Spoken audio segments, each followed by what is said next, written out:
Hey all, I'm here in front of my boat. We've gotten some questions about the fact that I've never shown how I have my big water kayak set up. So today we're going to do a short video and show you what that looks like.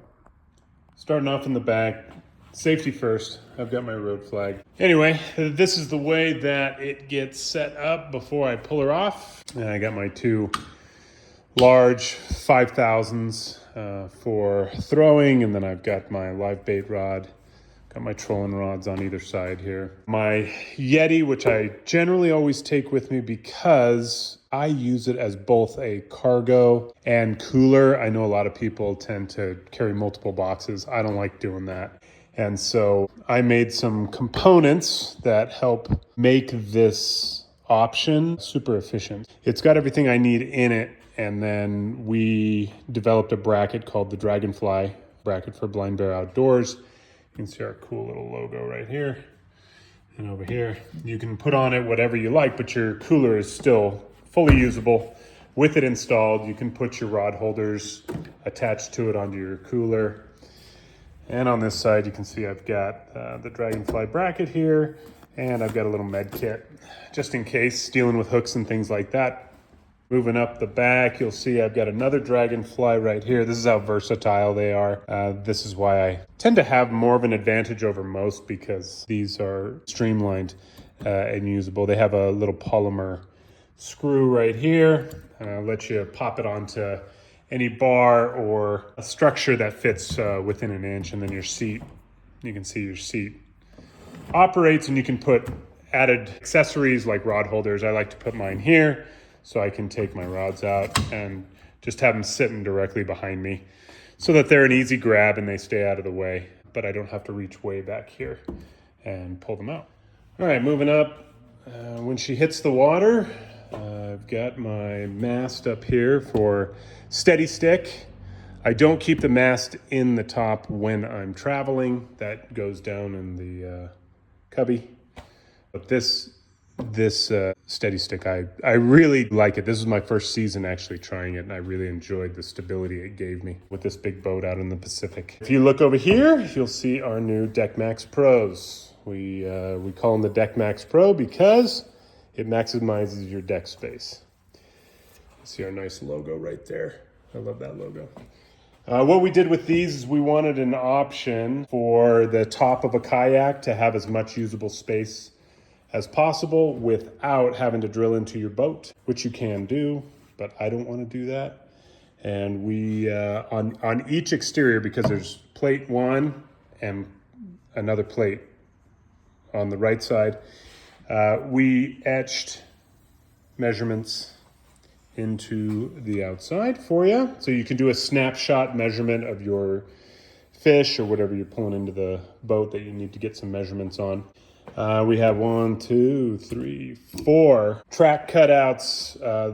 We really wanted to bring it back this far because this is kind of no man's land in this area. And so you either have to drill into your boat or find another way. And so this keeps everything where you want it, and you still have usable track space. And you can see with our track system, because we are pulling all of your cutouts out towards the outer perimeter of the boat and putting it up top, you have lots of space for your cubbies and gear. Even when your drive is down and you're pedaling, you don't have to stop pedaling. You can stand up and you still have all your deck space in here, even with rods in. And now you can bring these rods all the way back to your seat. In fact, you can actually reposition it here and have your rod coming out underneath your seat. On that side, keeps it just underneath you, which is great. And you'll notice I even have a Dragonfly bracket under my seat. And the reason for that is because I can take a base and I can flip it over and put it underneath the seat so that the rod holder is sitting right in this cubby right. In another view, this gives you an idea of what these plates look like without any gear on them. Again, they go right on top of our custom bear tracks for the 132. Once you screw them together, nice thing is, because we do top screws and we don't do recess screws, you can put whatever the top you want to. So if you want to put some D-rings in here, you can literally set the D-ring on and put your screw in, and then you have D-rings wherever you want them if you need something to tie off on that's out of the way. We actually do something where we take D-rings and hook them here, and then we have a place for things like our pliers that still keep everything well out of the way, but they're also not sitting way out in your foot space. And really, it's about safety for us. I wanted to be able to give as much room, as much of a footprint across as you can. And most of the stuff on the market right now really cuts you off.